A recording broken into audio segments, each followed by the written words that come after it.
श्रीमद् भगवद गीता सप्तदश अध्याय श्रद्धात्र विभाग योग। श्लोक 11। अफलाकांक्षिभिर्यज्ञो विधिदृष्टो य इजते यष्टव्यमेवेति मनः समाधाय स सात्विकः। जो यज्ञ बिना किसी फल की इच्छा से शास्त्रों के नियमों का पालन करते हुए केवल कर्तव्य समझकर किया जाता है, वही सात्विक यज्ञ कहलाता है। जीवन में उपयोगिता। यह श्लोक हमें सिखाता है कि कर्म करते समय फल की अपेक्षा नहीं करनी चाहिए।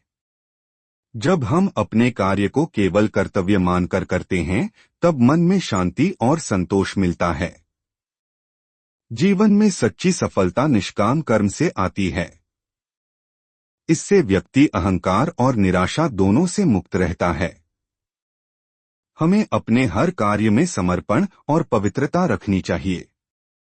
श्लोक 12। अभिसंधाय तु फलं दंभार्थमपि चैव यत् इजते भरतश्रेष्ठ तं यज्ञ विद्धि राजसम। जो यज्ञ केवल फल की इच्छा से और दिखावे के भाव से किया जाता है, वह राजसी यज्ञ कहलाता है। जीवन में उपयोगिता। यह श्लोक हमें सावधान करता है कि यदि हमारा कर्म केवल परिणाम पाने या दूसरों को प्रभावित करने के लिए है, तो वह शुद्ध नहीं है। ऐसे कार्य से क्षणिक लाभ तो मिल सकता है, पर स्थायी शांति नहीं। जीवन में हमें दिखावे और स्वार्थ से बचकर निष्काम भावना से कार्य करना चाहिए। तभी कर्म का वास्तविक लाभ मिलेगा। श्लोक 13। विधिहीन सृष्टान्नम मंत्रहीन मदक्षिणम श्रद्धाविरहित यज्ञ तामसं परिचक्षते।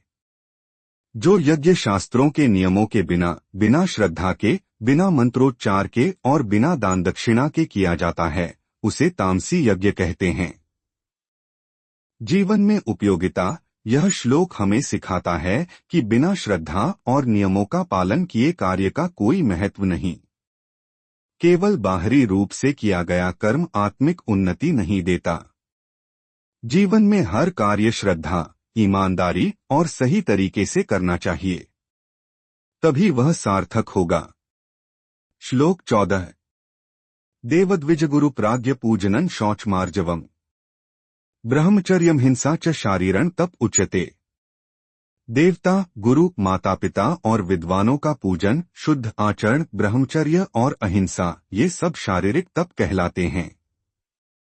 जीवन में उपयोगिता। यह श्लोक बताता है कि शरीर का तप केवल कठोर साधना नहीं, बल्कि सम्मान, शुद्ध आचरण और अहिंसा से जुड़ा है।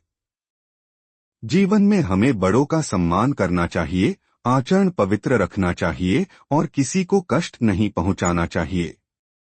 इससे हमारे जीवन में शांति, आदर और आत्मिक बल की वृद्धि होती है। श्लोक 15। अनुद्वेगकरण वाक्यं सत्यं प्रियहितं च यत् स्वाध्यायाभ्यसनम चैव वामयं तप उच्यते। जो वाणी किसी को दुख न पहुंचाए, सत्य, प्रिय और हितकारी हो तथा शास्त्रों का अध्ययन करना, यह वाणी का तप है। जीवन में उपयोगिता। इस श्लोक से हमें सीख मिलती है कि वाणी का सही उपयोग सबसे बड़ा तप है। हमारी बोली से किसी का मन न दुखे और उसमें मिठास व सत्य का समावेश हो। यदि वाणी में संयम और शुद्धि हो, तो जीवन में संबंध अच्छे रहते हैं और समाज में सम्मान मिलता है। श्लोक 16। मनः प्रसादः सौम्यत्वं मौनमात्म विनिग्रहः भाव संशुद्धिरित्येतत्तपो मानसमुच्यते। मन की प्रसन्नता, सौम्यता, मौन, आत्मसंयम और भावों की शुद्धि, ये सब मानसिक तप कहलाते हैं। जीवन में उपयोगिता। यह श्लोक सिखाता है कि मानसिक शांति सबसे बड़ा धन है। मन में प्रसन्नता, संयम और शुद्ध भाव होने से व्यक्ति बाहरी परिस्थितियों में भी संतुलित रहता है। यदि मन नियंत्रित हो तो जीवन सुखी और सफल होता है। श्लोक 17। श्रद्धया परया तप्तं तपस्तत्त्रिविधः नरः अफलाकांक्षिभिर्युक्तैः सात्विकं परिचक्षते। श्रद्धा से युक्त होकर बिना फल की इच्छा से जो तीनों प्रकार के तप किए जाते हैं, वह सात्विक तप कहलाता है। जीवन में उपयोगिता। यह श्लोक हमें प्रेरित करता है कि बिना किसी स्वार्थ के श्रद्धा और निष्ठा से किया गया साधन ही श्रेष्ठ है। जीवन में हमें हर कर्म निष्काम भाव से करना चाहिए, तभी वह आत्मिक विकास और शांति का कारण बनता है। श्लोक 18। सत्कारमान पूजार्थन तपो दंभेन चैव्यत क्रीते तदेह प्रोक्तन राजसन चलम ध्रुवम। जो तप आदर, मान सम्मान और पूजा पाने के लिए किया जाता है, वह राजसी और अस्थायी फल देने वाला होता है। जीवन में उपयोगिता। यह श्लोक हमें बताता है कि यदि हमारा तप, साधना या प्रयास केवल दूसरों से प्रशंसा पाने के लिए है, तो वह स्थायी नहीं है।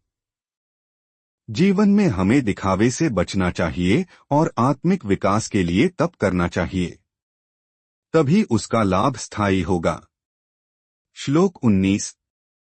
मूढ़ग्राहिणात्मनो यत्पीड्या क्रियते तपः परस्योत्सादनार्थं वा तत्तामसमुदाहृतम्। जो तप मूर्खतावश स्वयं को कष्ट देकर या दूसरों को पीड़ा पहुंचाने के लिए किया जाता है, वह तामसी तप कहलाता है। जीवन में उपयोगिता। यह श्लोक हमें समझाता है कि बिना विवेक और समझदारी के किया गया तप या कर्म व्यर्थ है। दूसरों को कष्ट देकर या आत्मपीड़ा से किया गया प्रयास केवल अज्ञान बढ़ाता है। जीवन में हमें संयम, विवेक और करुणा से कार्य करना चाहिए। श्लोक 20। दातव्यमिति यद्दान दीयतेनुपकारिणे देशे काले च पात्रे च तद्दान सात्विकं स्मृतम्। जो दान कर्तव्य समझकर योग्य स्थान काल पर और योग्य व्यक्ति को बिना किसी उपकार की भावना से दिया जाता है, वह सात्विक दान है। जीवन में उपयोगिता। यह श्लोक सिखाता है कि दान तभी श्रेष्ठ है जब उसमें किसी प्रतिफल की अपेक्षा न हो। जीवन में हमें सेवा और दान निष्काम भाव से करना चाहिए। ऐसा करने से न केवल समाज में सहयोग की भावना बढ़ती है, बल्कि हमारे जीवन में भी आत्मिक संतोष और शांति आती है। ओम नमो भगवते वासुदेवाय।